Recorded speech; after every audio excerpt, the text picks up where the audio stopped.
Hello and welcome to this quick video. This quick video is all around ESC protocols because I'm getting lots of questions on those at the moment, particularly from pilots who are coming into the hobby that haven't been around since before 2015 playing with radio control.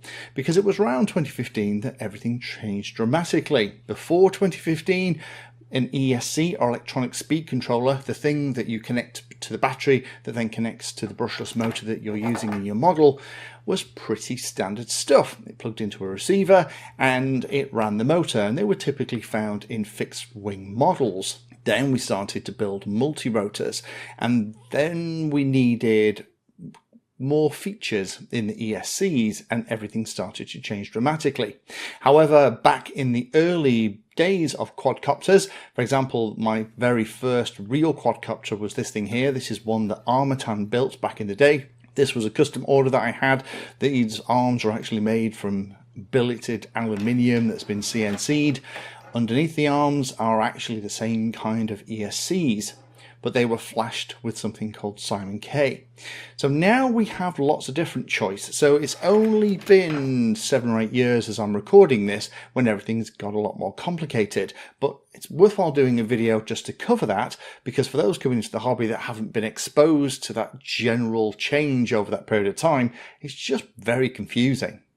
So let's start with the easy stuff. Pre-2015, the electronic speed controllers had a cable that connected into something, usually the throttle channel on your receiver, and it was controlled via a PWM pulse. That pulse length was anything between 1000 to 2000 microseconds, with 1000 being no throttle and 2000 being full throttle. The problem is that pulse had to be measured exactly. It's a very small period of time, and unfortunately the ESC might have a frequency, the oscillations inside that it was using to measure that period of time might be slightly off. So you had to calibrate your ESCs so that the ESC learnt what high and low PWM values look like. Essentially what we're talking about here is an analog signal, and that's why you had all the issues around having to calibrate everything if you're watching older videos, or if you're watching videos where people are using older ESC styles with modern multi-rotors. So the way you calibrate this ESC is pretty standard. You put the throttle in a high position, then power the ESC. The ESC would hear that the throttle was high, would go into the calibration mode, and then you drop the throttle very quickly, and then it would beep to confirm that that was the case, and that was everything set up and the ESC was calibrated. However, if you kept the throttle high for longer than that, you usually went into a programming mode that would allow you to change the direction of the ESC. Things like whether the brake was turned on or not, the timing, which is kind of the same as almost like the timing for a internal combustion engine. All those things could be tweaked, and in fact lots of them had little programming cards that you could plug in that allowed you to program them as well.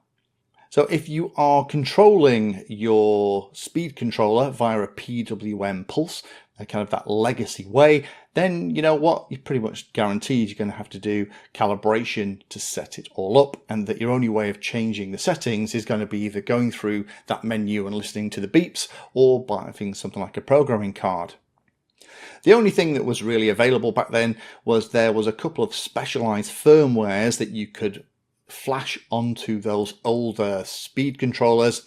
One was called Simon K. This stuff really isn't used anymore, and what it did is kind of turned on all the things that multi-rotor pilots were trying to do so that the ESC could try and keep up with how we would fly those things. Now, as the hobby moved on, we realized that that method of control was full of problems, and that having a faster digital signal meant that you didn't have those problems having to measure pulses. You could just send the number that you wanted of what the throttle needed to be. Both ends would figure that out, and away you go. And that is where we get a lot of this stuff from. So the first stuff that tended to come along was OneShot. The first big innovation was OneShot 125. That dramatically reduced not only the speed and update refresh rate of the ESCs, which made it much better for things like multi-rotors. We also started to get the ability to program the ESCs from something on the computer. So you could connect to it via a little application, and you could go in there, and again you could change things like directions, your timing, beeps, noise strength, all kinds of different things. It really unlocked everything. Then in the push for higher and higher performances, we ended up with OneShot 42, which gave a much higher speed, and then we ended up with multi-shot. However, all of that stuff was really superseded where DSHOT or digital shot came out, and DSHOT is what the vast majority of multi-rotor ESCs use these days, and in fact some of the other ESCs that are built for multiple purposes.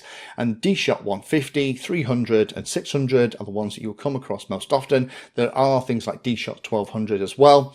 As the number increases, then the frequency and update rate goes down. However, most pilots, unless you are using some very high-end stuff, will probably find that DSHOT 300 or 600 is where most people will tend to play. So what was the big difference with these digital protocols? Why did everyone kind of switch across in multi-rotor world?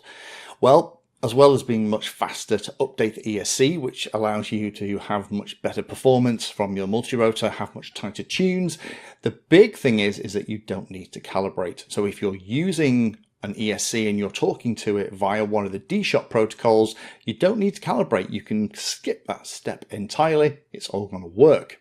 Using things like DSHOT also gives you two-way communication, not only via the flight controller, so you can plug it all into your computer, you can use the DSHOT configurator, and you can go in there and you can change how the ESC performs, but also you can get two-way communication back into the flight controller. So for example, you can get things like the speed, RPMs, the currents that's being used by the ESC, all that data can go back into the flight controller, even things like monitoring the temperature, which can be incredibly useful when you're pushing a model hard.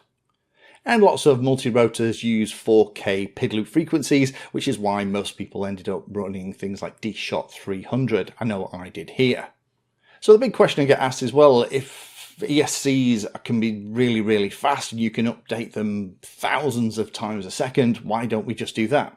Well, the thing with this is that what you're controlling is a physical rotating thing. You've got the motor with a prop on it. Smaller props designed for things like multi-rotors can change speed relatively quickly. There isn't a ton of mass in there, so slowing it down or speeding it up to perform some kind of maneuver on a multi-rotor is easier to do if the prop is a lot smaller. However, if you're flying a fixed wing and you're using a 10 or 12 inch prop, or even quite a bit smaller than that, trying to change the speed of that prop very quickly takes a lot of effort and lots of energy. So actually having lots of updates sent to the ESC that quickly actually doesn't really help you at all. It can't actually affect the speed of the prop and the thrust that it's creating as fast as you can update the ESC.